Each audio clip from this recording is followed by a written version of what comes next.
So how is it that things do manifest? How do you, because it is you doing it, it is not anybody else doing it, how do you turn your thoughts to things? How do you turn the vibration that you have launched?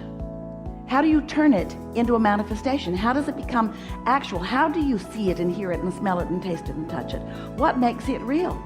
Most people never even think about that. They just look around the world at the things that are already real. This, what they consider to be finite pile of whatever good stuff they want, and then they just squabble over it. But you are creators. You have come to create your own pile, not to try to find someone else's and get them to give it to you. They don't want to do that. So if you can think just a little bit, we know it's an odd thing to consider, but how do vibrations turn into reality? How does the manifestation occur? Jerry was going to, and we are now with him, writing a book called Turning Thoughts to Things, because it is all about, you've launched the vibration. You've been listening to us for a while. So the creative process is what? Step one is ask, and ask comes out of the contrast that you're living. So you ask and launch these rockets of desire. Step two is source answers that rocket of desire, becomes the vibrational equivalent of it, is the vibrational equivalent of it, offers a vibration of it, stands as the accomplishment, the achievement, the fulfillment of what you've asked for. Your inner being stands there as the fulfillment of all of the desires, all of the composite desires, all of the amended desires that you have launched in a vibrational reality. If you've been listening to us for a while, you may have read the book, The Vortex. That's what that is. That vibrational reality, we wanted you to feel the synergy of it. We wanted you to feel the calling power of it. We wanted you to realize that this vortex, this spinning vortex, is calling to its center all things that you have asked for. The question is, are you letting yourself be called to it? Are you in a vibrational place where you are allowing what's vibrationally accomplished by you to be perceived by you in what you want to call real life experience? You said to us, Abraham, I'll play your silly game. I will accept that I create my own reality, and I will accept that law of attraction manages it, and I will accept that I've launched plenty of creations, and I will accept that there is a vibrational version of everything I want waiting for me to achieve vibrational readiness with it. I just want to know, how do I get my money out of the vortex and into the bank? How does the vibration that you're so sure exists, and we are, because we see it, we see the fulfillment of what you've been asking for. We know who you are. We know what you're asking for. We know it. We see it. We see where it is. We see where you are in relationship to it. And every word we speak is about helping you to achieve a vibrational stance that allows what you have created to flow easily to you. It's already been delivered to you, but you have to find the vibrational frequency that allows you to see it, in the same way that your tuner has to be tuned to the same frequency of whatever the transmitter is, or you don't receive the telephone call or the radio signal or the television signal. In other words, these signals have to match up. So here's the question. Think about this today and tomorrow and forevermore. Does the signal of my desire and the signal of my belief, do they match? Are they matching signals? Because my desire is high flying. Is my belief? Do I believe that it's coming, or do I need to see it first? Because if you need to see it first, then you're living that conditional life that we are talking about. And if you need to see it first, then it's not going to come, not anytime soon. You slowly and sluggishly watch other people and you see what they do, and maybe it causes your expectation for yourself to morph a little bit, but it's so slow going. It's so slow going, and it does not need to be. You have created enough and put it into your vibrational reality, into your vortex of creation, to keep you happily satisfied and busy in terms of action and stuff and things and living your life for 20 or 30 lifetimes. That's how much is there already for you, ready for you to become a vibrational match to. So that's what we talk about here. We're talking about how you can accomplish a vibrational stance that puts you in the receptive mode, so that first the idea occurs to you and the emotion comes with it. That's the first manifestation. That's the first indication. That's the first turning of it from a thought to a thing. And once that thought, from a vibration to a thought, from a thought to an emotion, there it is. It's alive and it's real. And if you can be happy, this is the key.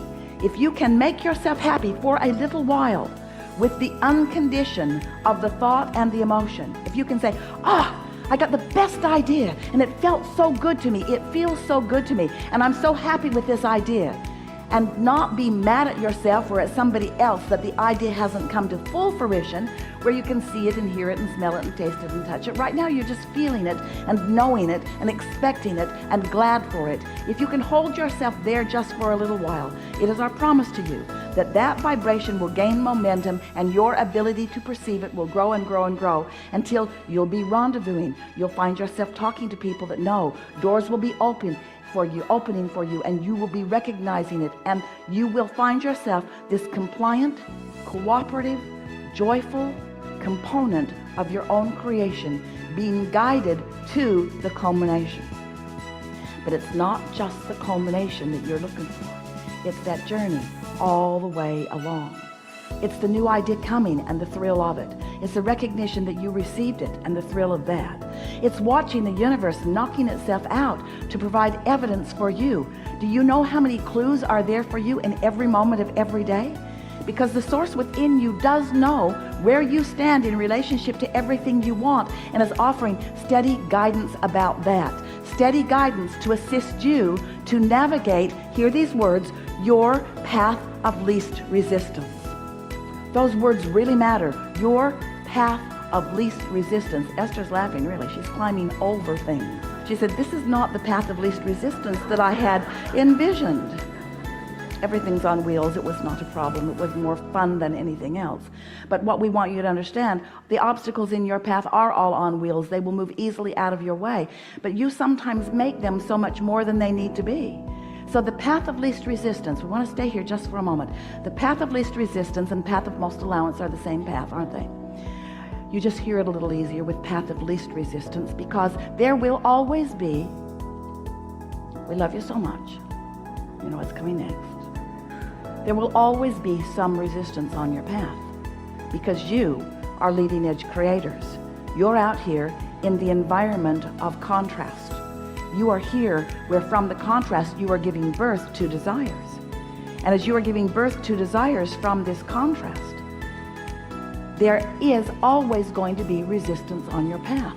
We want you to understand, though, that since your source knows where you want to be, how you want to feel, what you want to have with you, who you want to have with you, every desire is understood completely by your inner being, by your Abraham, by your source.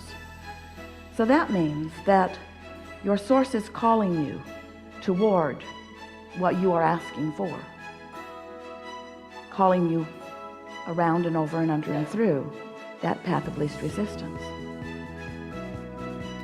A few weeks ago, Esther and her Abraham Hicks team and a lot of you met in Seattle to board a ship to see the beautiful waters of Alaska. And as they got onto the ship, so fun, put everything away once in their cabins. Quite often, when they first get on board, there are a lot of announcements, sort of letting them know what's happening and where to be. And we wanted to suggest, wouldn't it have been interesting, since this cruise left from Seattle and was going to end up in Seattle, wouldn't it have been interesting if the captain had said, ladies and gentlemen, we're so glad to have you here. If you will look at your itinerary, you will see that we are leaving from the port here in Seattle, and a beautiful day it is, and we will be returning to this port. You will disembark from this port, and since we are already here, we would now like you to get off. Your journey has come to its ending place. And there would be a mutiny, we are certain, on that ship, because no one got on the ship to get right back off of it. And yet that's the way you behave sometimes about the desires that you hold. It's like you gave birth to a desire just to get it over with. And we don't see any of you eating an ice cream cone like that. They stopped for ice cream on the way from Boston. Esther tried to make hers last so long it was dripping down her arm. She didn't want it to ever be over. As soon as they were finished, she wanted to stop and get another one. In other words, you want to savor the things that are delicious, don't you? And we want your desires to feel delicious to you. We want you to enjoy the process of turning your vibration to thoughts and your thoughts to things, because that's the process that you came here to live. There is this gap. You've launched your desires, and Source has accomplished them and is holding the steady vibration of them, but there's this gap, a time gap and a vibrational gap between where you are and the fulfillment of your desire. This is the sweet spot of life. This sweet spot between where you are now and the fulfillment of your desire. That's the sweet spot. That's not the discouraging zone. That's not the it's never going to happen for me zone. That's not the why do you get it and I don't get it zone. This is the sweet spot. This is the vibrational experience. This is the time of your life where you get to actually engage all of the laws and all of the forces of the universe. This is the energy that creates worlds flowing through you and to you so that you may be the creator of anything that you choose. We want you to savor this time. So when someone says, did you get that thing that you were looking for? Say to them, no, it's still coming. I'm still licking it. I'm still enjoying it. It's still juicy. It's still full of the juice of life. It's still inspiring me. It's still waking me up in the morning. It's still making me feel energized. It's still making me feel frisky. It's still making me know that I'm alive. No, I will always have unfulfilled desires. That's the sweet spot. That's what we want you to acknowledge. And as you take those two ideas of this unconditional love, this unconditional clarity, this unconditional alignment, this unconditional state of being that you have the ability to accomplish today, if you will be unconditional in your approach to this never-ending unfolding of magnificent life experience, then you will begin today to live in the way that you intended when you came into this body to begin with. You are the creator of your own reality, but you are not in it alone, because all that is aware of you and focused upon you and flowing to you through the path of least resistance. Sometimes you're not ready for the solution. You're not in the vibrational vicinity for the solution, but you are in the vibrational vicinity for a clarifying problem. And that's on the path. That's not wrong-headed. That's not something gone wrong. That's like Esther looking for something. She's looked everywhere, a piece of paper. She really needs it. She remembers seeing it, but she's moved so many things from so many places, from this place to this place, in this suitcase, to this desk, to this desk, to this suitcase, and now she can't find it. And she's looking and looking and looking, and finally, in frustration, she gives up. Now, we would like you to give up early. Finally, she gave up. She went to lunch, had a nice afternoon, came back, and now is looking for something else that she knows right where it is. And when she went to get that, the paper she was looking for was right there with that. So what we're saying to you is, we all know, and we're trying to tell you. Someone might say, why didn't you, Abraham, just tell Esther? Because when she thinks it's lost, it can't be found.